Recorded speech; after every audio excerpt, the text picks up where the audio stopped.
Right, good evening everyone. Can I welcome you all to a meeting of the Hanworth Area Forum. I hope it looked like you all had the opportunity to visit the marketplace and have some refreshments and have a chinwag. I think more chinwag than refreshments were going on, I think. But anyway, welcome you all. Right,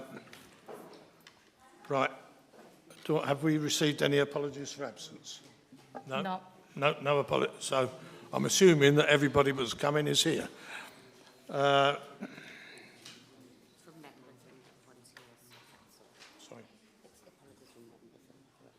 Yeah.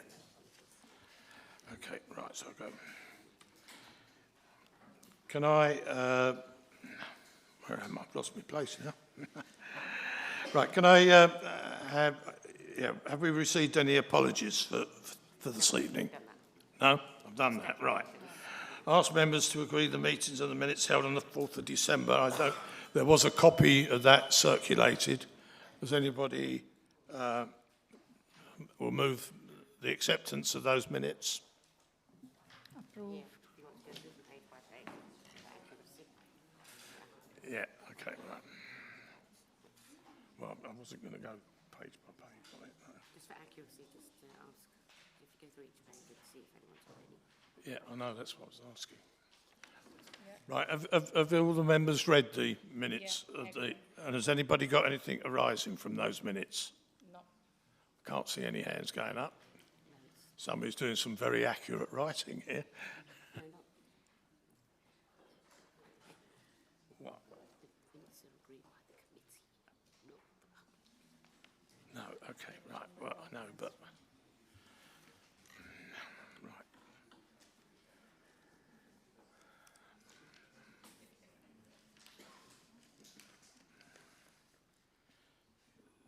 So, have we seen the minutes of the meeting?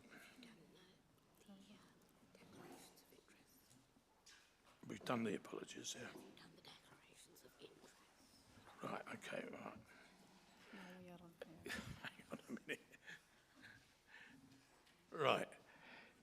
Do members have any interests in any item on the agenda as members of the committee? No? No. Nobody's given any indication. Have we received any other communications from members? No. No? Right, can I ask members to agree the minutes held on the 4th of December 2024 for accuracy? So if I go through it page by page, page 7. So if any members have got anything to raise on that, if you do so now, while we go. Right, page 8. No. And page 9. No? I can tell by the way in which I'm being crushed down by the noise coming from you all. You've got nothing to ask. So, right, okay. So, I'm sorry, somebody said something. I don't know. What was what, sorry? It was to agree the minutes, but the minutes, that is for the committee here, not for the public. Yeah. So members have agreed the minutes for the December 24, right. No corrections noted. Any matters arising? Yeah. So if I give you the matters. Where, on here? Yeah, just there. Well, the table's not here, but just pass to me. Where, item 4? Where's item 4?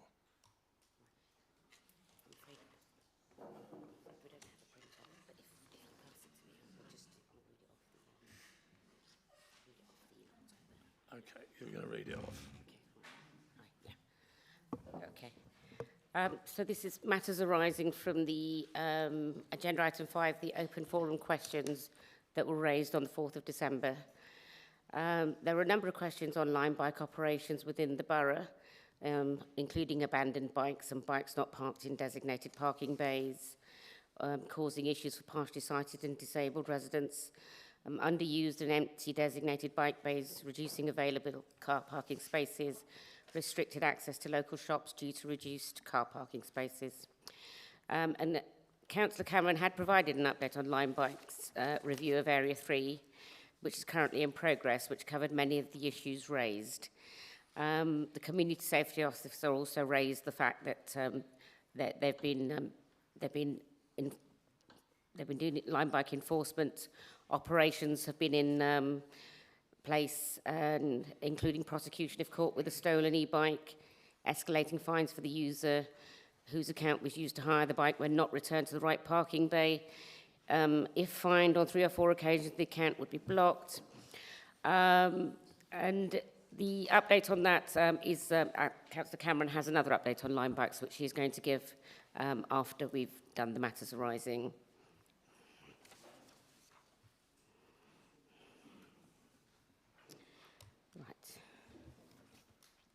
At the end of... No. The next question was about the slip road on the A316 and a pedestrian crossing, which Councillor Foote did address at the time. And there is a response, an update on the action plan coming along at agenda item 9 for that item. The question on heavy traffic on Hampton Road West, turning out of Winchester Road, is still awaiting a response from TfL. We did follow it up with TfL, but we've not had a response yet. The resident who met someone at the, who raised a question at the rugby club about the 290 bus stop and the visibility when crossing the road. And we have had clarification that the arboriculture team is just going to thin the bushes back enough to provide a clear view for pedestrians to use the crossing safely.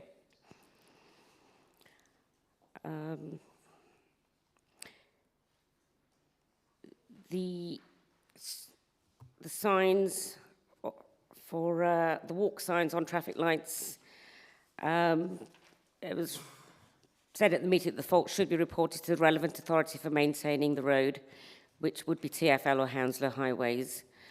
The follow-up, we followed it up with traffic after the forum and contacted the resident to see if the issue is rectified. I think Emily might have an update on that. Regarding the state of the pavement, the paving outside the shops on Apex Corner, it's now been established that the land outside the shops is owned by LBH, and it's been raised with health and safety for repair. And the question on Lyndon Bennett School was addressed by Councillor Chowdhury at the time, after the meeting with the person who raised the question. Thank you. Fine, okay. So are there any questions on what's just been read out? No? Okay. One quick question. Oh, yeah.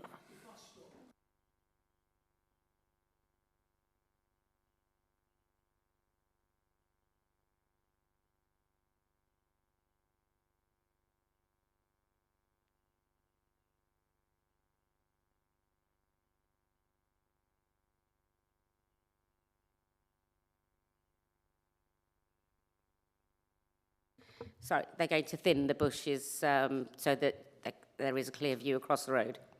Yeah. Do we know when that's going to happen? We don't know as yet, but it is in hand. Yeah. Thanks. Yeah, I think it's been booked in with the council, but you know how fast the council works.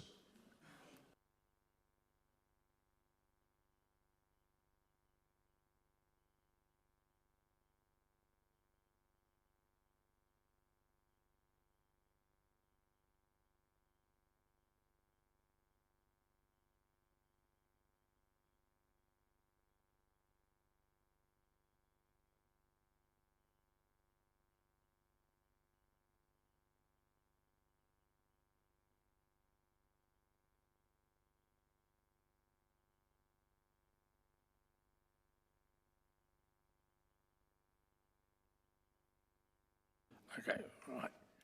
the councillor's going to make some announcements. Yeah, thank you. Thank you, Chair. I have two announcements. First announcement is regarding the Lime bike. The e-bike trial review is complete with details of outcome published on the council website. As part of this process, officer analyzed data, reviewed community comments, and consulted with ward members to agree which bay should be retained, relocated, or removed. There were three key areas in Hanworth Park where concerns were raised. First one is the Brookside Estate, Tudor Estate, and Feltham Green near the pond. As a ward councillor, we carefully gathered all the evidence and compiled a comprehensive pack to address these concerns. We also arranged a meeting with officers and a cabinet member to discuss the issues in detail. After constructive discussions and successful negotiation with the officers, I am pleased to inform you that they have agreed to remove the bays at Roebuck Close and near the Feltham Green Pond. They will continue to monitor the bay in Tudor Estate to ensure it remains suitable for the scheme. This outcome represents a positive step forward addressing concerns while ensuring that the scheme continues to provide values to residents. I will continue to work closely with the council to monitor and review the scheme impact going forward. Thank you. And the next announcement is regarding the Ludlow open space. I am pleased to announce that we are making several improvements to Ludlow Road open space, enhancing its accessibility and natural beauty for the community. These improvements include a new perimeter pathway encircling the open space, a new broad walk through the woodland, and the installation of benches and bin.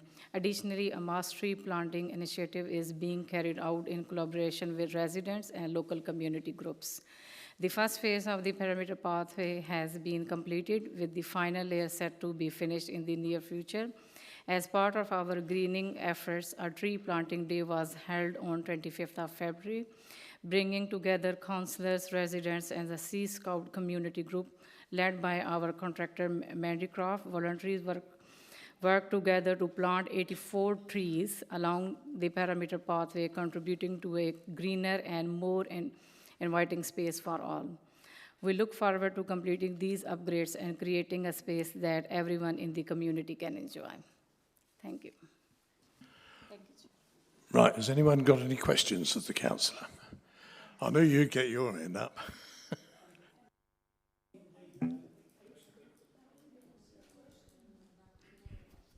Regarding the experimental e-bike parking bay in Elizabeth Way, it's an experimental e-bike parking bay. It was supposed to be for 12 months. The 12 months was extended to 18 months for further data gathering.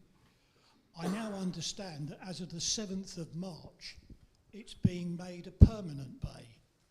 There's been no residential consultation, as there should have been. There's been no discussion whatsoever. And there is a petition out to remove the bay, which hasn't got a few residents on it.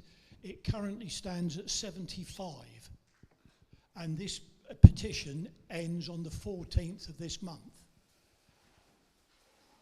How can it be made permanent when there's been no discussion, which there should have been, and there's been no further consultation with anybody from the local area? It's in the middle of a quiet residential area. It shouldn't be there. It should be elsewhere, particularly near Power League, where the youngsters use the Lime bikes and abandon them all over the area adjacent to Power League. Thank you. Right, well, I think that what we'll probably do is taking these things one at a time. And the first thing is to see what the results of your survey from people and what they've got to say. Then when we've seen that, then we can plan our way forward as to how we're going to deal with it.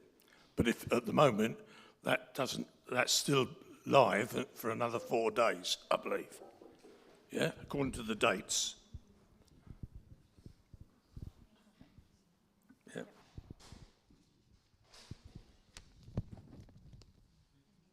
Anything else of Councillor Cameron? No? Okay.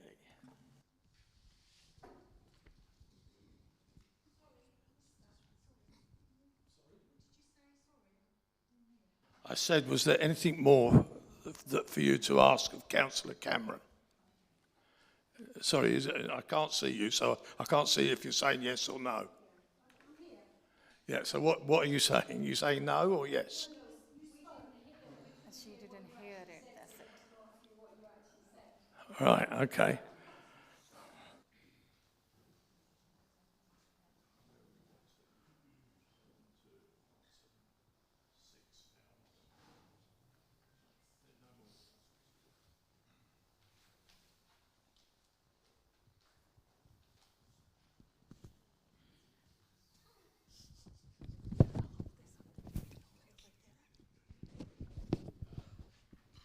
Right, can I move to item 6 on the agenda now and introduce Stephen Forbes, who's Executive Director of Children and Adult Services, and Kelly O'Neill, Director of Public Health, to present the Hounslow Health Strategy. Thank you, Chair. Councillor Foote has taken my thunder by introducing us, but I'll do it again just to make sure everybody knows who we are. So, as Councillor Foote said, I'm Stephen Forbes. I'm the Executive Director for Children's and Adult Services at the Council. My colleague here is Kelly O'Neill, who's our Director of Public Health. Before I go any further, to extend an apology from Councillor Bath, who is the Cabinet Member and Lead Member for Adult Social Care and Public Health. She would have wanted to be here tonight to be part of the conversation, but because of personal diary and other commitments, she's unable to be here. What she would have said, and as an introduction to Kelly, is that we are, as the Council, along with our NHS partners, required to have what's called a health and wellbeing strategy. And to distill that down into fairly simplistic terms, the point of that strategy is for all of us across Hounslow, the Council, NHS services, GP practices, voluntary sector organisations, to work collectively to improve the public health, how you feel about your health, the general health you have, and things that we need to do as a council and with our partners to do that. We generally do those strategies on a sort of a 3-year timetable, so we're due for the current one to come to an end this year, the end of this year, beginning of next. So we've now started the process of saying, okay, we need to go out there, have a conversation with all of us as organisations, but more importantly, have a conversation with local communities, i.e. yourselves. So that's why Kelly and I are here tonight, is basically what Kelly will do now is take you through some key bits of information and data about health and well-being, particularly in this local area, Hanworth. And then what I will do is kind of open a bit of a discussion after that, and hopefully we'll get some feedback from you. So without ado, over to Kelly. Thanks, Stephen. Can you hear me? Perfect. I got accused of not being able to speak loud enough last time, so hopefully you can hear that. Can you hear? Yeah, fantastic. I'll speak to you. Can you hear the lady down the back? You can hear. Right, okay, as Stephen has kindly introduced us, we have to refresh this strategy every 3 years. It's been quite a traditional strategy. We did do some consultation the last time, but it still ended up being quite traditional and really focused on sort of health in terms of diabetes and long-term conditions.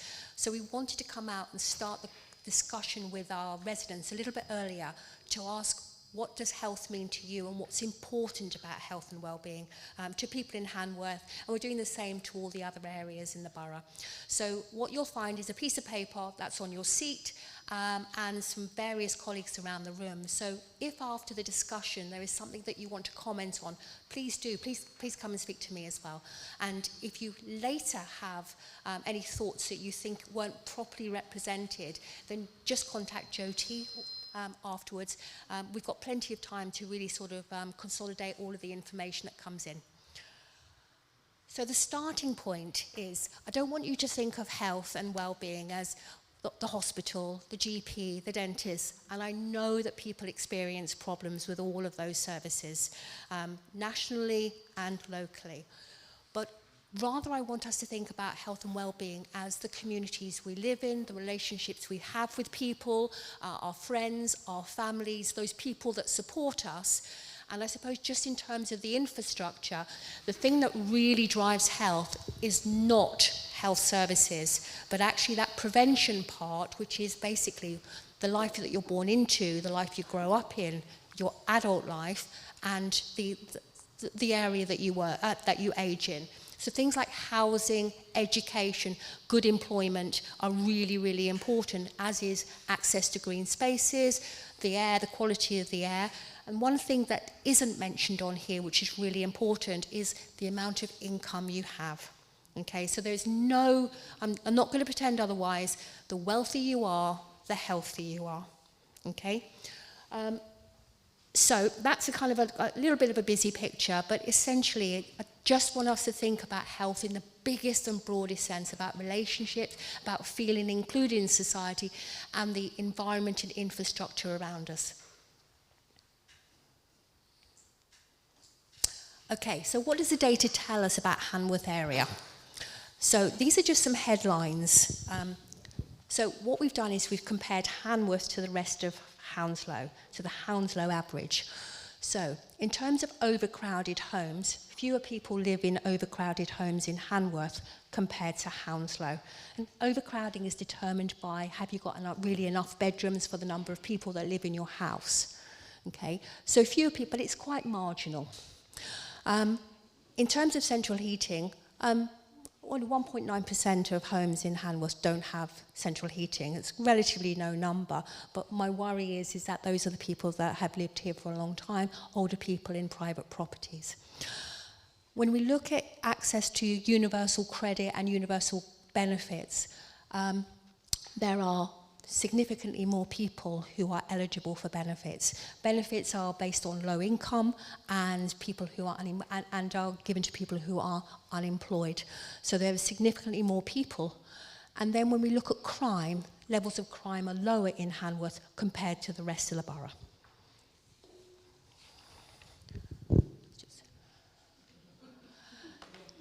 Just in terms of access to green spaces, as an indicator of the ability to be in sort of open places.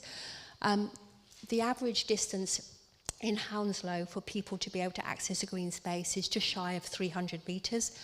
You've got 50 metres less to walk to the green spaces in your area. When you look at public transport, which is again a really important thing, the public transport accessibility level is a London measure. So what it does, it compared 0 is in there is absolutely no transport, to 6, and that's the level of transport, public transport in central London, which is seen as very, very good. In Hanworth, it's 1B, which means it's actually quite poor in comparison, and Hounslow isn't that much better. And what you tend to find is outside of the kind of the Piccadilly line and the main train stations, actually public transport's not that great. But it's only compared to the rest of London. Okay?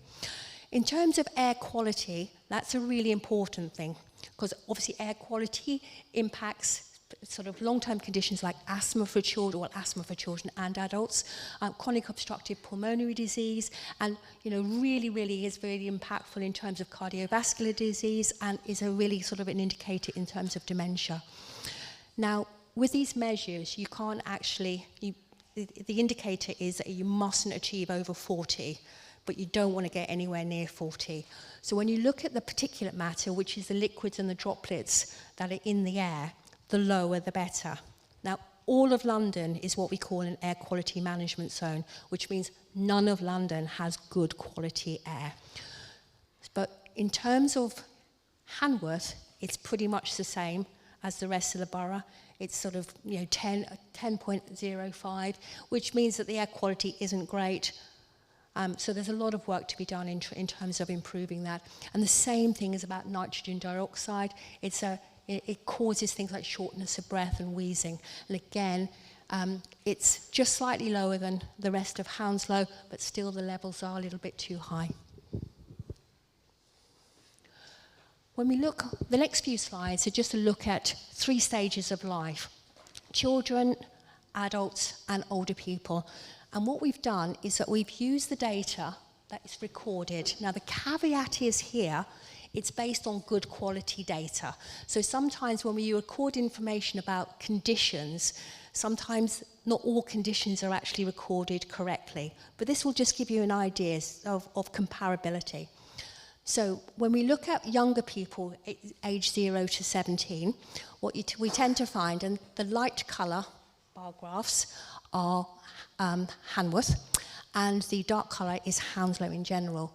So there are higher levels of autism, asthma, ADHD, anxiety, and learning disabilities amongst children in Hanworth compared to the Hounslow average.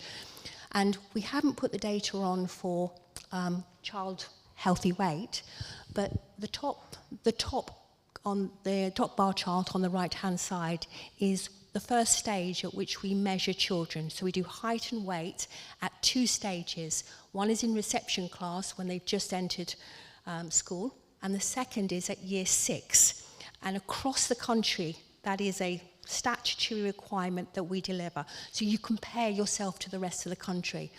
And what we find, and it won't tell you this, is that in reception class, children in Hanworth are a pretty healthy weight. By the time we get to year 6, significant increase in the level of obesity amongst children. But compared to the Hounslow average, it's slightly lower. Okay, but it's still not good. And this is replicated across the country. But we do know that our children are getting bigger and their weight is getting more and more unhealthy. And there's lots of factors that contribute to that. When we look at adults, so this is people aged 18 to 64, and we look at, again, the light-coloured bars is Hanworth, and the dark-coloured bars are the Hounslow average. We've got higher level of people smoking, and I don't need to tell you the problems and the health risks that come with smoking. We've got higher levels of depression, obesity, anxiety, and hypertension. So that's high blood pressure. Okay, so significantly quite a worry. When we move to older people, the 65-year-plus age group, in general, what we see is that people are living longer, but they're living for far more years unhealthily, especially women. When we look again at the light-coloured bars compared to Hounslow, we've got comparable levels of high blood pressure, comparable levels of diabetes, slightly less what we call non-diabetic hyperglycemia. That's high sugar levels for people who aren't diagnosed with diabetes. And we've got higher levels of obesity. So in general, what I would say is that there is a lot of work to be done in all of these areas, particularly places like Hanworth, in order to improve health. So what we desperately want is your views on how we should do this better, and we will start bringing this information together and putting it into a strategy that really directs us all to actually achieve better. Should I pass you back? So I think just to pick up on something Kelly touched on at the point is that well-being, so I'm going to move away from health, because when we talk about health, people tend to see us as the NHS, so I'm going to talk about well-being rather than health, is about things, as Kelly said, about, in essence, how well off you are. We can map that across London and England, that better well-off areas have better health. And in that, it comes to, so when we're talking to community groups like yourselves about, well, how do you improve people's well-being? A lot of the answers will come to us, quite rightly, because I spent most of last week in conversation with colleagues at West Mids Hospital about just how pressurised A&E is, just how much demand there is on paediatric children's A&E, just how much there is in terms of older people in the current occupancy of medical beds who are in there for respiratory issues, and so on and so on. But much of what we're trying to talk about in terms of strategy is, for you and your families, how do you improve your well-being? How can we work with you to improve your well-being? And we know there are areas that we are directed by national directive out of the Department of Health and Social Care that we need to improve upon, and we are working on those things. But what's really important to us is, what does it mean for you in terms of your well-being, and how do we work on that? And the best example I can give of why that is quite so important is my little obsession I have, because I'm responsible for adults and children, about a matter called readiness for school. Whenever I talk about readiness for school, people automatically what I think is learning, and it's not. So when Kelly was relating back to children at reception class, that's fundamentally 4 and 5-year-olds coming to our schools. On average, in every academic year, about 20% of our children in Hounslow come to school not ready for school. And what readiness for school means are simple things like they're unable to sit still and pay attention. They're unable to express their wishes and desires. They're unable to share. So you can imagine a primary school with 6 kids sitting around a table. We have 1 in 6 of those children unable to cope with being in that situation with other children. They're unable to take their own coats, jumpers off. And at the worst case scenario, we've got a significant number, an increasing number of children coming to our school who are not toilet trained and can't feed themselves. What our schools then do is spend about an academic year getting those children ready to learn, i.e. enabling them to pay attention, enabling them to share in the classroom, enabling them to take their coats on and off. And once we've got through that bit, they're then ready to learn. So by the time they've got into their 2nd year of primary school, we're focused on learning for 1 in 5 of our children. What that then comes through to is if you go right up to the end, where young people do their GCSEs and exams, is the good news, if there is good news, is that our children in Hounslow generally at what's called attain, so they achieve the same level of academic attainment as most of the other children across England. But what we lost was potentially a year or 18 months of learning. We operate and live in Hounslow in the 2nd lowest wage economy in London. So the people of Hounslow, on average, earn the 2nd lowest wage. We're only beaten in that downward trajectory by the community of Barking and Dagenham. And yet the average salary in London is somewhere in the region of about 47,000, and the average salary in England is about 29,000, and we are at the bottom of that. Now, my dream would be, and I don't often have professional dreams anymore, is that if we, in a generation of children, were able to turn that tide in our communities, about less than 20% of our children coming not ready for school, the potential academic gain from that year lost that would be got back would potentially enable our children to compete for those good jobs far better than they do. And the final bit of challenge to us in all of this well-being, back to what Kelly said about the more money you have in your pocket, the more likely you are to be healthy, is that our children in Hounslow, on average, a child in London, in England, takes about, young person, not a child, my advanced years, I call everybody under the age of 25 a child, it takes, on average, 2.5 years to get what's called your proper job. Once you leave school, if you don't go to university, it takes about 2.5 years. The young people in Hounslow take twice as long to secure their proper job.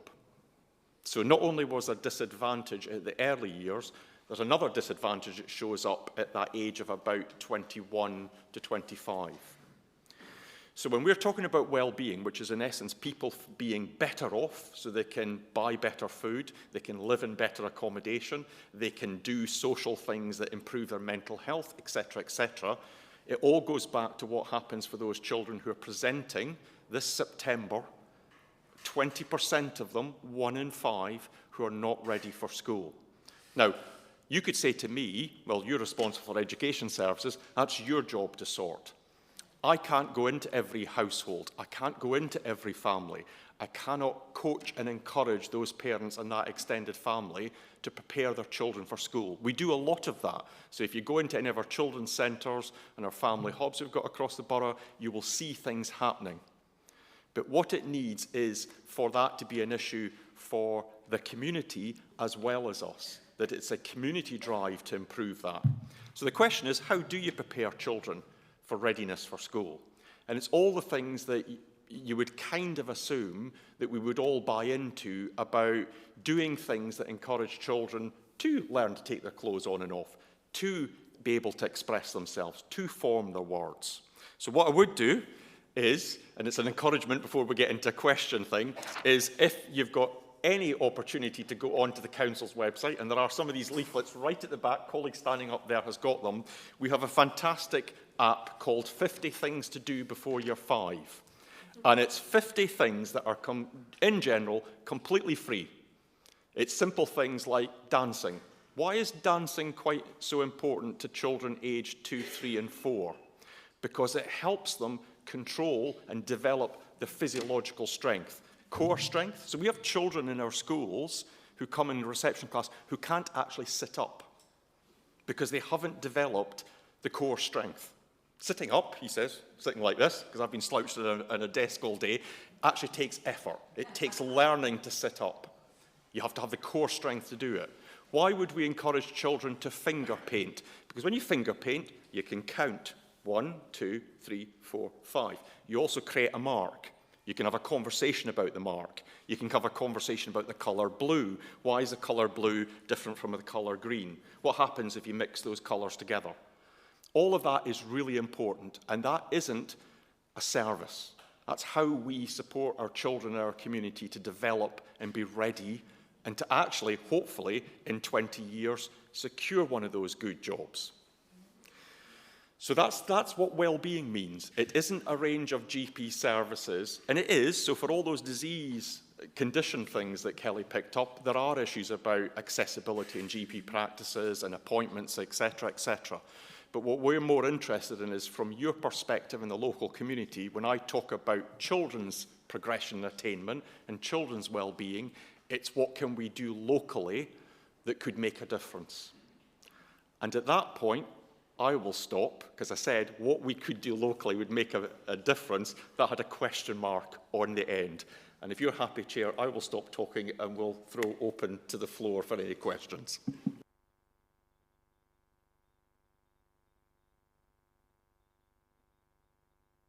So is there any questions that anybody would like to ask? Yes. Open forum, yeah. Sorry. Right, now move on to the open forum, when members of the public may raise matters of local concern. Please bear in mind the guidelines for public participation. It may not be possible to have a detailed discussion or response at the meeting. Points will be noted and used to inform the work of the area forum. So, are there anybody that wishes to raise anything on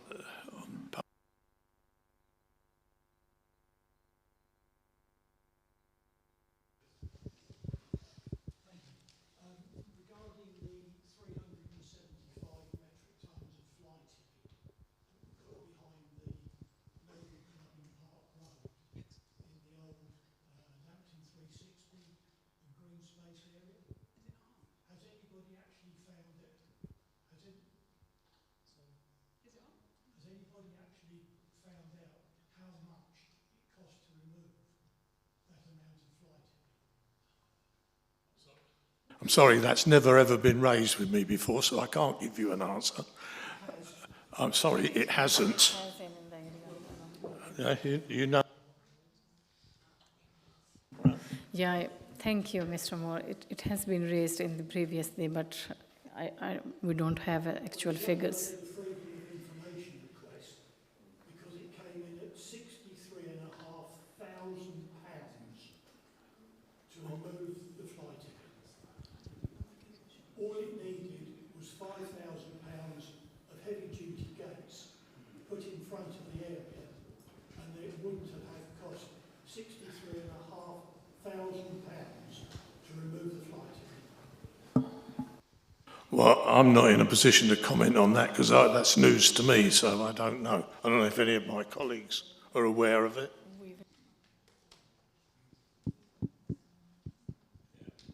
All we can do is for one of the colleagues to come back to you with that, any information on that.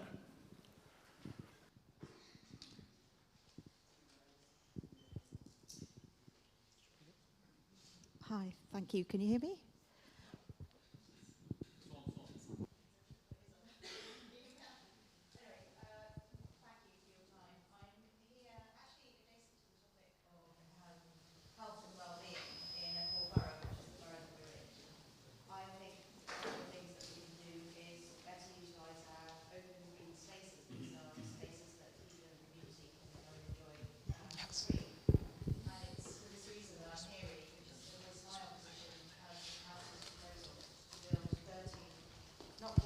really sorry, it's not working. Try that one. but 13 blocks of flats on Hanworth Park.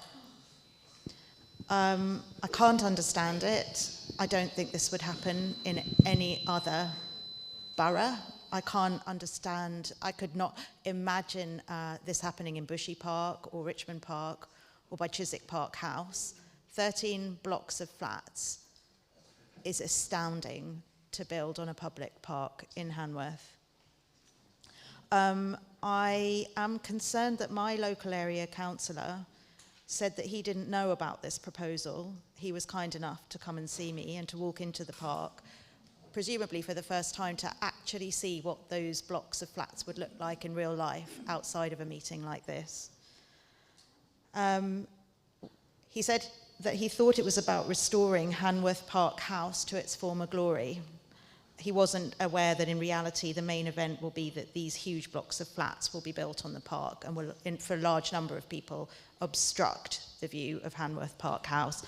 I don't know why this is happening. I can't seem to find a plan that really shows what impact that is going to have on the park and on the community, the poor community who live in council houses that overlook that park. It's shocking. I was asking myself, what can I ask for at this point in time? And no one seems to be able to share these plans with me. So I'd like to ask you if you could please find a way to share these plans, not just with me, but with everybody else. I would like you to have a look as councillors at these plans. I would like you to go for a walk in Hanworth Park with these plans and have a look at where these blocks of flats are going to be built and ask yourselves, is this the legacy that you want to leave to the community that you are here to serve? Please don't let this be your legacy. Thank you. So you've seen the plans, have you? No. Has anybody seen these plans? It's your ward, Bishnu, I'm asking. It's not my ward, so I'm asking Bishnu, it's his ward. Yeah, sorry. I missed your email as well, but finally I received your email, and we are looking into it. To be honestly, that's I did say to you that I was not aware. The only part of the things that everybody is aware about the building of a house in the Hanworth Park is to save the Hanworth Park house, which is Nick Moore. He himself is aware about this thing. So that is the only things that we have come to know. But apart from that, if they are building the high-rising flat there, honestly, we are not aware. I think I would like to Jyoti to take a note, and we need to update for the next meeting, or you can respond to us directly, so we can inform to Arena, if that is okay with you. Yes. Thank you.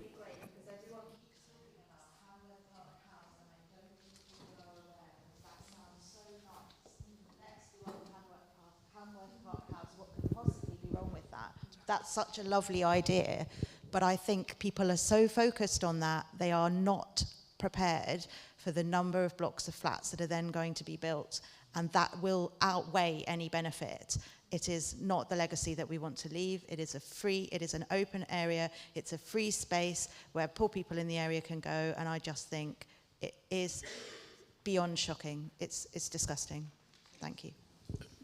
Yeah, thank you for raising this question. Today we don't have the planning team as well to put the question, this question directly. So, we will take it and then we will ask the question to the planning team and we'll come back to you. Thank you.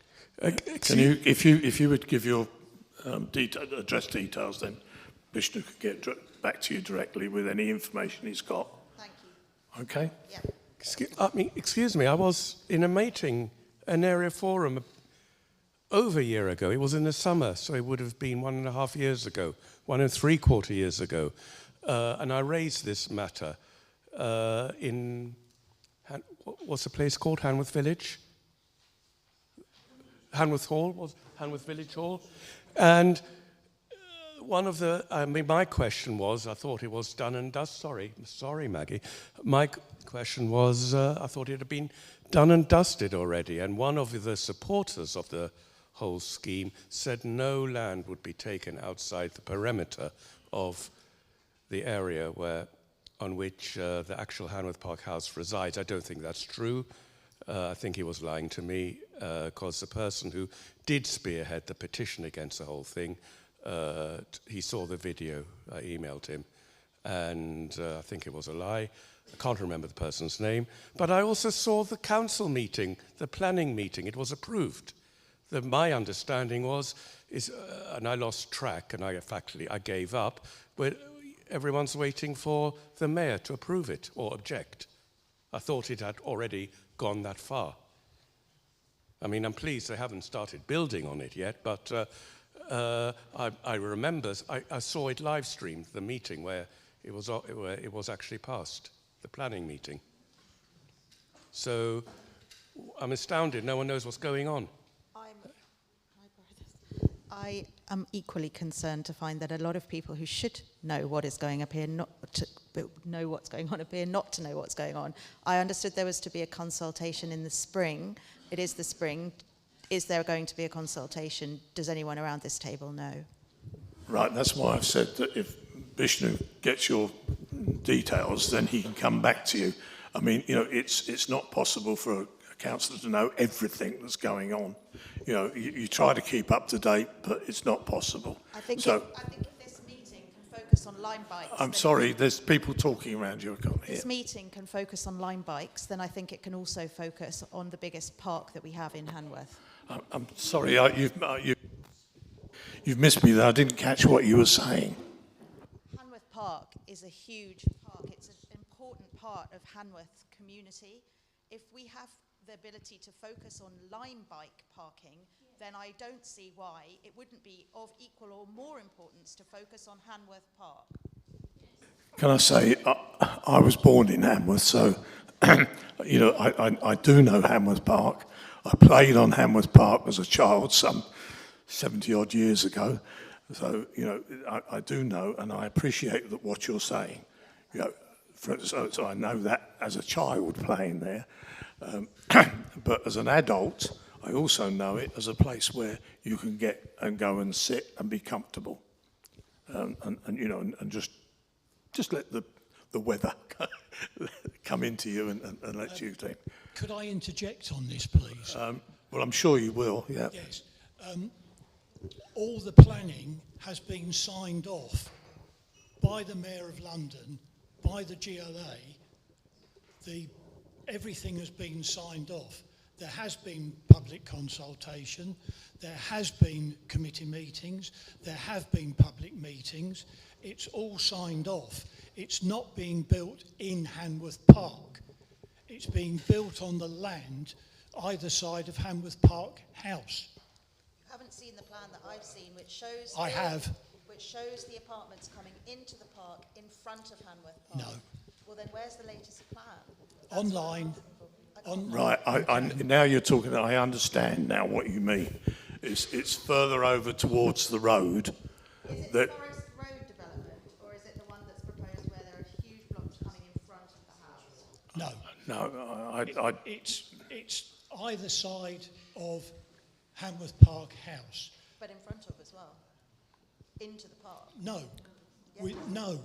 Within the boundary of Hanworth Park House. Thank you. Yeah, like that, because otherwise it doesn't come out. I think that, look, I would suggest that what we need to do is to get some information, proper information, about what the situation is. And I look at my officer. Yeah, if we can make the note, and it'll have to be for the next meeting now, unless you can leave an address that I can, you know, I can contact you with. Well, yeah, if there are any, I don't know of any. It's not, you know, as I say, I'm a Hanworth councillor, not a Hanworth. I beg your pardon?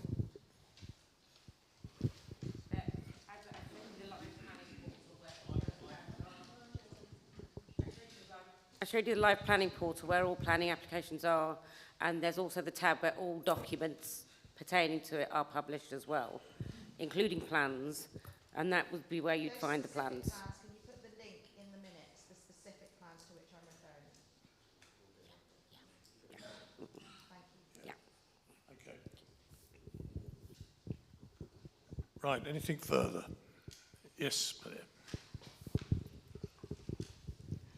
Yes,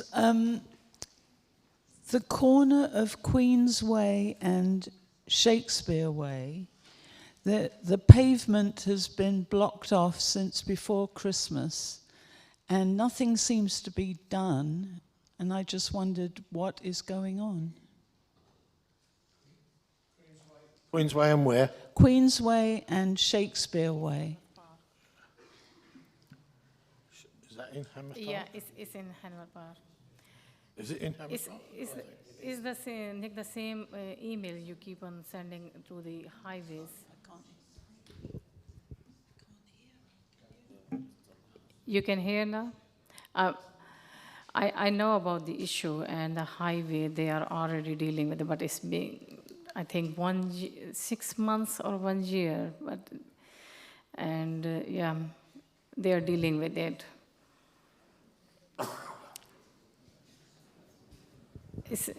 Nick, you want to add something? Because you have the regular communication with the highways. Yes, I've emailed Sabeel Khan Yeah. 6 times.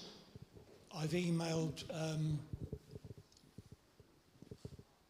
everybody on Hounslow Highways, yep. Nobody will come back to me. Nobody knows who's responsible for the whole. A gentleman called Ernest Abile has tried to help me. A team was sent out.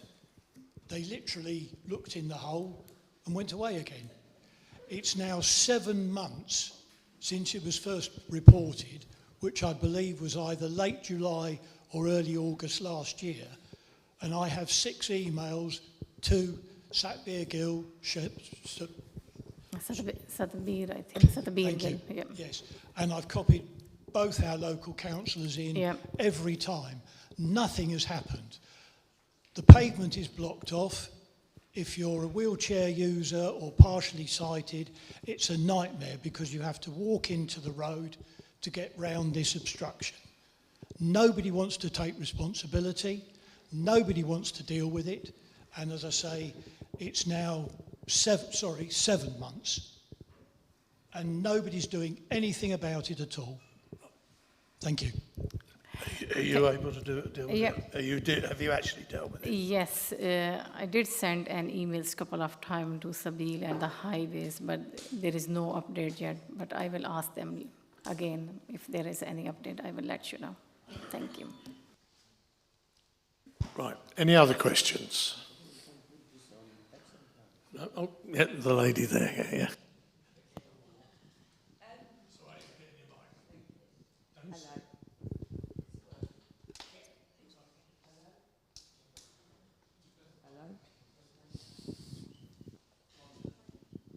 Hello? That's better. Yeah, just the build-up of traffic on Swan Road is an absolute horrendous. As soon as... Sorry. Well, I heard it's Swan Road, but I didn't get the rest of it. Just the traffic on Swan Road is horrendous. And not just that, it's the speed. It's the buses, the coaches from the private schools. Also people that are using it to get round other areas that they can't do on the 316 or whatever. It's just causing mayhem. And as a resident, and I'm literally on Swan Road, I have trouble getting out onto Swan Road. Cars parked, the buses, like, there's no give way. There's the hump that you put in the middle of the road you got for us. 1 minute, one car will stop one way, but another car won't stop the other. And for partially sighted people and disabled people, someone's going to get killed. I mean, excuse me, but I travel that road every day because I have to get to my house. But I agree with what you're saying. That there has been some work done on trying to trying to get onto it, but it's not something that happens overnight. It's something that you just got to work with the planning on it.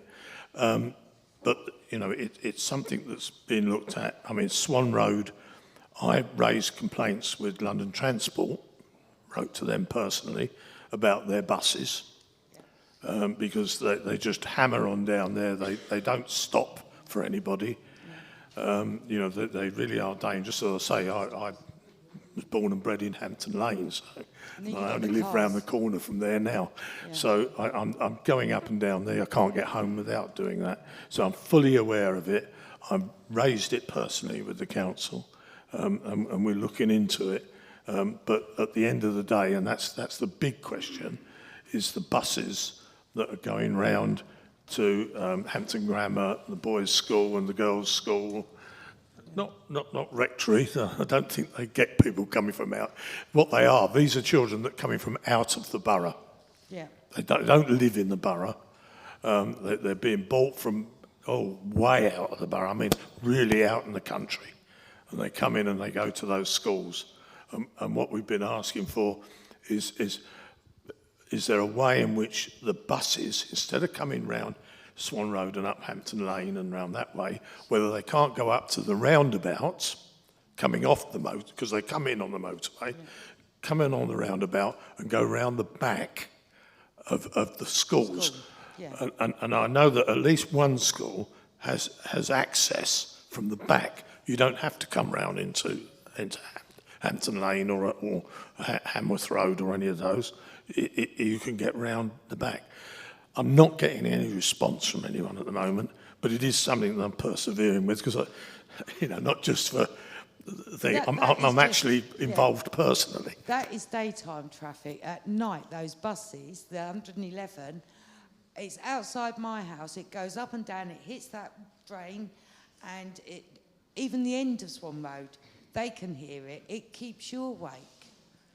They're 24-hour buses. Don't get me wrong, I like using the 111. It stops me right outside my house. But at the end of the day, it doesn't do my children's But you don't want to do it at night. Especially if I go to the club. Yeah, no, but, it is noisy and it's very, very busy. Yeah, it's all night. All night. Yeah. And it's the washing of the doors, the heaviness of it comes into my property. Yeah. Emily, yeah. Just to say, Councillor, you've got an update on this in the action plan section. So there will be an update on the school buses question later in the action plan section.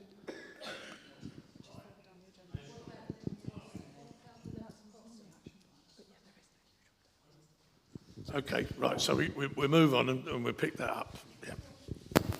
Yeah. Right, where am I? I've lost my place. Oh. Oh. Can I ask a question, please? Is anything going to be done with Grove Road? I can't see who's asking the question. Me, yeah. Yeah. Is anything going to be done on Grove Road? Because when you come round the corner, there's cars parked, and every time you trying to, get across, there's a car coming from the other side, and you have to go onto the curb because no one is giving way. Oh. I mean, Grove Road is a narrow road, isn't it? I mean, and there are people who live there and they need to get out and they have to drive down the road. Yeah. So, whatever you do, you're not going to alter that. Why can't it be a one-way? Pardon? A one-way. Probably because, whichever way you put it, it's going to be running back into somebody else. It runs into Swan or Crossroad. I'm sorry? Grove Crescent. I'm sorry, I didn't catch that. Something about airport air quality. You didn't mention the airport. Does that have an effect on all the air quality around here? Because you said it was quite bad. Well, not that bad, but, The simple answer is yes, but I would say that rather than the aircraft, it's actually the just congestion of traffic that's consolidating around the airport and the sheer volume of vehicles that are going to the airport. I heard years ago that fumes in the air can affect your brain. Is that correct? Poor air quality does increase your risk of things like dementia and Alzheimer's, but short term it's respiratory problems. So really, all this traffic in the airport would affect people. Yeah, it does have a health impact, Yeah. yes, and not a good one. So what's your stance on the airport getting bigger? I don't have a stance on the airport. I think that was a publication that came out last week or the week before, and it's certainly not been developed yet. There is a motion that Heathrow Airport, there's a number of things looking around, the main road at the top there and Heathrow Airport, and there were words in there that they may be looking at expansion of Heathrow Airport with a further runway. Now, that is very far down the road, and that would be coming up for a public inquiry. Yeah, I understand that, but isn't there a lot more aeroplanes flying now? Isn't there a lot more aeroplanes and a lot more trips all the time? It's going up and up. That's what I hear and read about. I couldn't tell you. I suppose, yeah. I mean, sometimes it sounds like that at times, certain times of the day. I wouldn't know that if the total number of aircraft was more or less. I just don't know. I mean, at the end of the day, there is a limit on the number of aircraft that can take off from Heathrow Airport every day, and they can't exceed that because they'll be running up the tail of the one still going down the runway.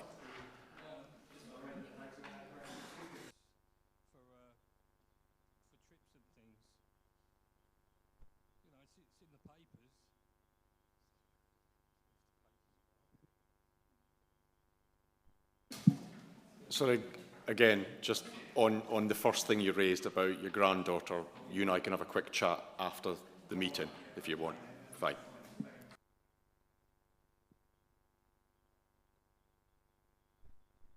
Right. Anything further from anyone in the... Yes, the gentleman down the bottom there, yeah.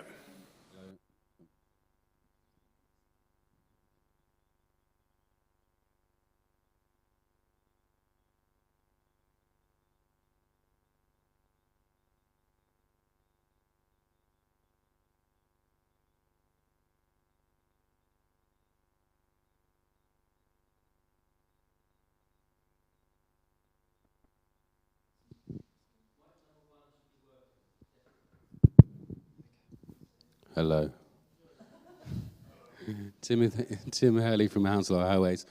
Question raised earlier about the defect at the junction of Queen's Way and Shakespeare's Way. I've just been checking as we've been going through it. It appears to have been a utility chamber that was dug up for some reason. So we're looking into the ownership. I'll take away the responsibility to come back to you well before the next forum, but actually get this rectified in the next couple of weeks, one way or another, either for enforcement with the utility or in terms of having the hole filled in. Okay?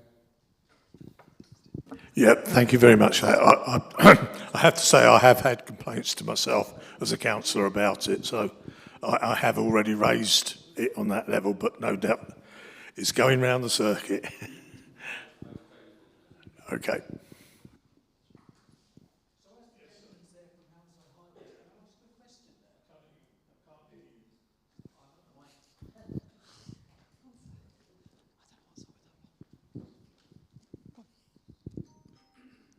Can you hear me now? Thank you. My name's Albert. I'd just like to ask the gentleman from Hounslow Highways, due to the cuts that Hounslow Council has done, what services is going to be cut?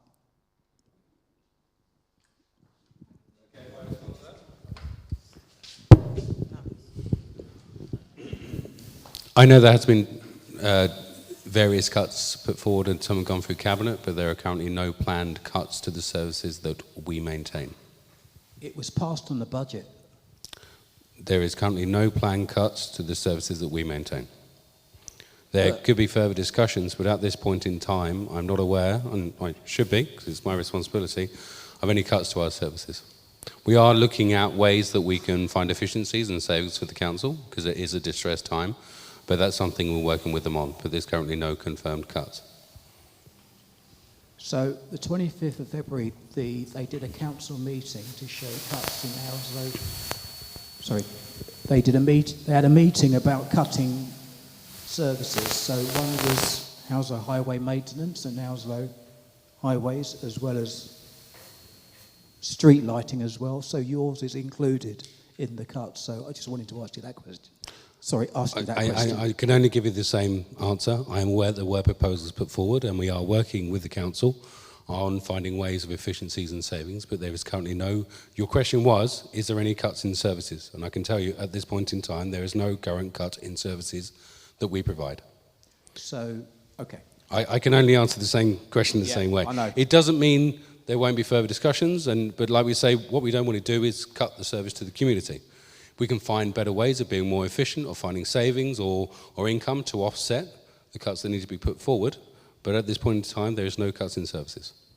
Thank you. Any further questions? Yeah, we got.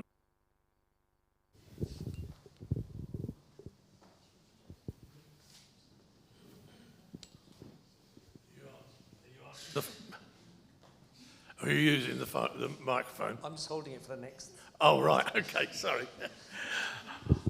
I was giving you room to talk. Yeah. Is it on? Yeah. Hello, everybody. I'm just concerned. I live in Hanworth. I'm very concerned about the general state of our streets and our footpaths.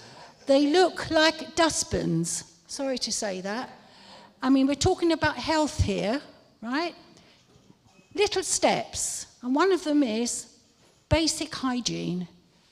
The streets are in an awful state. I went to also our local Hounslow shopping treaty centre. The dustbins, people don't put things into the dustbins because the outside of the bins are so horrible, so dirty, they don't even want to use the dustbins. So I've got pictures of the bins, people going up to them, looking at the bin and dropping the paper near the bin. I'm really concerned about the state of Hanworth. It's really, really disgusting. It's awful. A lot of people are ashamed. I hear this all the time to invite people, their family, their friends, and I've also heard people say, oh no, don't go through there. It's filthy. I have personally cleaned up the street where I live. People have seen me. So much rubbish, then my bin is overfull. And then the bin men won't take it. And if it falls on the floor, they won't pick it up. Exactly. Everything. There are rats roaming the streets. There's saturation of restaurants. More and more being passed. The policy is once every 2 weeks to clean streets, is it not? Maybe I'm wrong, but I'm sure I'm not. Basic hygiene costs nothing. That's what I say. Our camera was taken away from the corner of our road. It's a one-way street. It's very secluded. Which street is this? Crispin Road. I've talked to you about this already. Crispin Road. Crispin Road. Crispin Road. Right, okay. Off of Swan Road. Right? Yeah, I know where It's Crispin. so bad, everyone wants to write a petition directly to the health services. That's how bad it is. We've got pictures. Oh, the bins are overfull. They never get emptied. And people are using the bins. It's not the public. People are using the bins. But they are overfull and they don't get emptied. I'm sorry, but which bins are we talking about? Because you We're introduced talking them. about Hanworth in general. Right, Hanworth no, and most Tesco's. bins are in people's houses. Tesco's and... You're talking Counter. about the bins outside shops, Yes. or are you talking about the bins in people's houses? Not in... No, outside Tesco's Express in Swan Outside Road. Tesco's, up by the Swan. Yes, and also Yeah, I in don't know if you've noticed, if you've come past there today, you will see that the whole lot is fenced off and everything is being dug up, which Yes. has been something that I asked for about 2.5 years ago, which is to redesign that area. One, to make it cleaner and able to, dispose of stuff, but also to put some seating in there so local residents And some more can bins. sit down. Now, Some more bins. if you've been there today or yesterday, you will see that is actually being worked on. Yes. Yes, so have I. Yeah, well, there'd be rubbish coming up from where they're digging up. What's happening, and it happens outside my house at the 111 bus stop, is that people are coming up and dumping bags of household rubbish. I'm sorry, that's something different. I was talking about the development outside the shops. Yes, and Hounslow. Bags full of household rubbish dumped outside the bin. The So bin's this is overflowing. residents dumping them. Yeah. Yeah. Right, well, you know, short of putting police there to arrest them every time somebody walks out with a bus with a bag. I'll be fair now. There are children that are being sent up the road by parents, because I've caught a couple of them of different nationality dumping bags of rubbish, household rubbish, outside the bus stop, which then causes me more issues with foxes. So you've caught the children, you know who the children are. Have you reported that to the council? No, because I don't know the children, because I see him dump it and then he walks away. No, I haven't. Yeah, go on, Emily. Just to add to this, I've said it before, guys. If anybody wants to report fly tipping in their area, you use the website Fix My Street. And the more people that report, the more people that write anything from full bin to bin bag of rubbish, or I've just seen someone, it goes to enforcement, it goes to Hounslow Highways, it goes to the teams that clean up. So the more reports we get for the issues in the area, the more they can put money into making this better. But you have to report it. A particular person does report it, and they've been named a nuisance. That's why everybody needs to report, not just one person. So you need to encourage your neighbours, encourage your friends, sit with them. It takes 5 minutes to report on Fix My Street. A lot of people are elderly. They don't know how to use emails. We help each other, but some people are, they don't want to come out.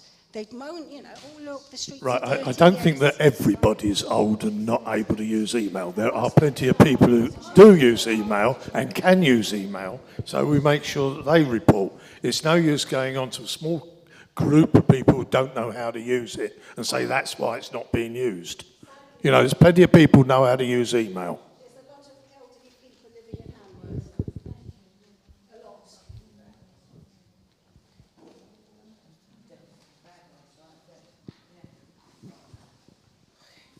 Any more questions? No. Can you hear me? Oh, there's a question at the back. Hello. There's a post at the end of Hereford Road. For 20 years I've lived up that way. That post has gone up and gone down every month, about 3 times. So that means they must have spent hundreds of thousands of pounds doing it, putting this post up every time. I come to the last meeting and told the people about it. It didn't go up for about another 3 months, but now the post is up again. You might think this is trivial, but I've been to these meetings where people say TfL haven't got the funds to put a bus shelter up for the disabled and things like that. And they must be spending hundreds of thousands of pounds putting this up about 2-3 times every couple of months. And there's people, everybody knows about it, but people just giving up trying to do anything about it. So I have asked the councillor, he said it's TfL's job. I don't even know why it's there. I'm not quite sure what you're talking about. Do you know the Airman? I know the Airman, Go up to the Airman, first on the right, it's at Hereford Road. Yeah. There's a post right on the corner as you come out and turn left. That post makes you go over in the other lane of traffic for a start, which makes it quite dangerous. For 20 years I've lived there, that post has gone up, come down, gone up, come down. It must have cost TfL hundreds of thousands over 20 years. So, and then they say they've got no funds to do other things for people.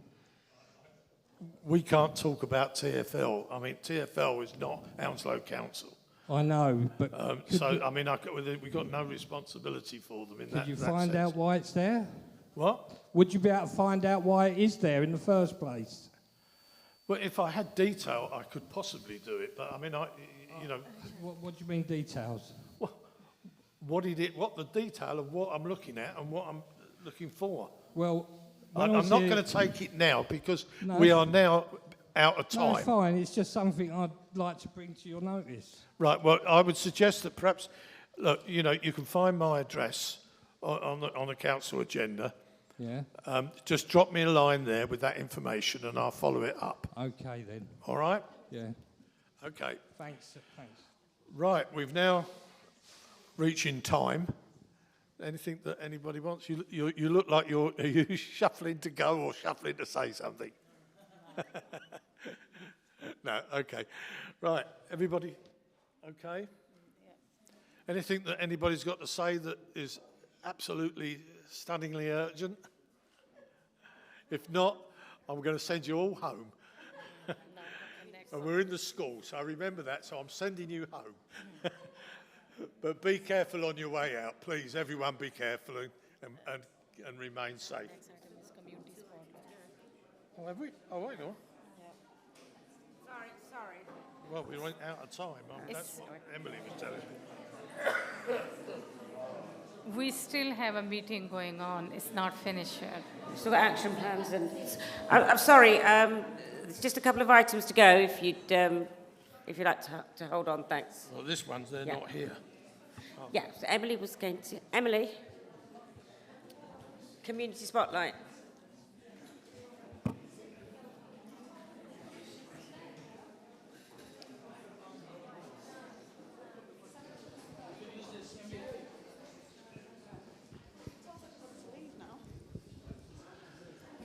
Hi, everybody. Sorry about that. The forum's not actually over.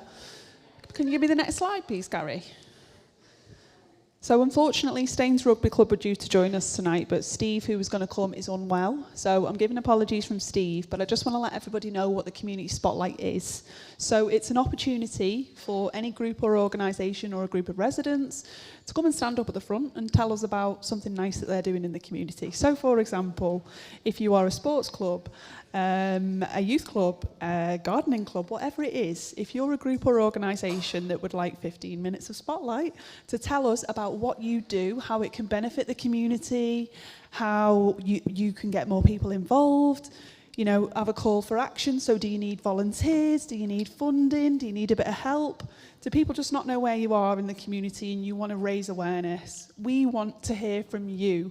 Or if you know a group or organisation that are doing great work in the community that we don't know about, because we really don't know everything, please tell us and we'd be more than happy to ask them to come and join us. Equally, if there's any groups or organisations that you want to see in the first bit that you've joined in, the marketplace bit at the beginning, that you'd like to speak to, that you'd like to hear more about, just let us know. So apologies from Steve, he's sick in bed, but that's the Community Spotlight and we really want to hear from you what you would like to see at your forum. Thank you. Next one. Can I just, we've got the last action plan, things that are happening or about to happen. So I'm going to move on to Hanworth Park, Muller Roundabout, Councillor Cameron. If you could read the update or give the update on that. Thank you, Chair. There is an update on the Muller Roundabout and speed reduction on the slip roads. TfL are continuing to investigate options for the speed limit reduction for the off-slip. The transition from 50 miles per hour to 30 miles per hour is not desirable or realistic. Instead, a phased 50 miles per hour to 40 to 30 is more practical. TfL have previously considered a transition agreement of 50 to 40 at the off-slip and 40 to 30 prior to the crossing point. To do this, TfL need to find a suitable location for the 40 to 30 transition on the off-slip itself, but have advised this is proving challenging. Under consideration is a 50 to 40 transition at the start of the off-slip and with the 40-30 remaining at its current location closer to the roundabout but beyond the crossing. TfL have asked if this compromise would be acceptable to the community. If so, this could be delivered as a smaller scheme more quickly. Thank you, Councillor Cameron. Thank you, Chair. Councillor Gurung, do you have anything? Thank you, Chair. come back again for the Portland Brook River update. As you all know, that's this river is running there without water. So we are working as a group. There are 6-7 stakeholders and groups are working on it. And finally, we have come to work with is the Environment Agency. The main things that we all desired outcome is understanding of why flow has stopped on local river and possibility or possible solution to flow rate with the partner agency and residents. Multi-agency approach. That's what we are doing. An update is last update by the Environment Agency, and we have just for further information and will continue to do this. In January, the Environment Agency have told us they continue to have conversation with Thames Water on the low flow issues. So now they are talking with the Thames River, the region of flow, low flow issues. Thames have been out to site several times. So Thames people are already out in the area, and they are over the past few months, and they have done various investigation testing on how the current system is operating. As it diverts water that previously would have ended up in the river. I'm waiting some more detailed feedback on what solution might be most viable to get some water flowing again. So we are still waiting the outcome from the Thames River and working together with the Environment Agency. So hopefully we will get it done maybe in a few years' time. I don't know, it's taking longer and longer, I know. So, but we haven't, our patience is still there for waiting, so it will happen. It will be done in the future. Thank you. Councillor Joseph, you had anything to say? Thanks, Chad. This is with regard to the speeding and traffic calming request. Mainly, this was raised in the forum in 2024. So we had a working group meeting with the councillors, community safety team, traffic and transport, parking, highways, PFI, enforcement, and community development team. So the outcome mainly was more official recording and reporting of speeding issues from residents in the 3 areas: Hanworth, Swan Road, Bear Road, Onslow Road, Nallet, and Green Road. The collation of reports to allow for potential changes to signage, reassessment of traffic calming in that area. So the current update as of March 2025, managers in traffic, transport have discussed the timing of the survey. They can confirm that a speed survey will be commissioned sometime mid of March next week, and subject to getting a satisfactory quote back from the survey companies, and then it should be carried out in April based on the quote we are going to get. Obviously, we will share the results once received. The police have also agreed a speed check in the Hanworth village area, which was planned sometime at the earliest. Thank you. Councillor Tarek, yeah, you got anything to say on Bear Road and Swan Road? I think the lady that asked about it is still here. Bear and Swan precinct update. March update. As you may be aware, the work on Bear and Swan precinct update started. Unfortunately, our project team, property project team, could not join us to update on the progress today due to illness. But if you have any question, please speak to your councillor or community development team before you leave. Thank you.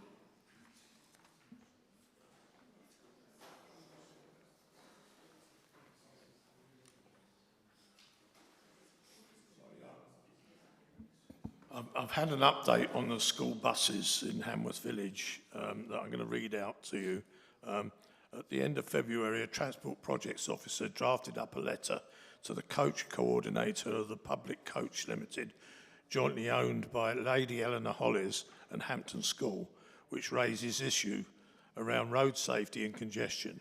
Before the letter is finalised, the team are conducting a site visit to better understand specific issues, i.e. congestion, bottlenecks and road safety issues.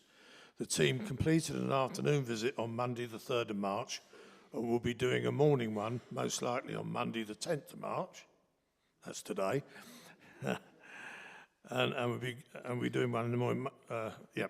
Once both of these are complete, the planning team will review correspondence and take it from there. We will know a lot more about the next steps by next Wednesday. The first site visit wasn't conclusive, but it could be that many of the issues raised are more associated with the morning drop-off.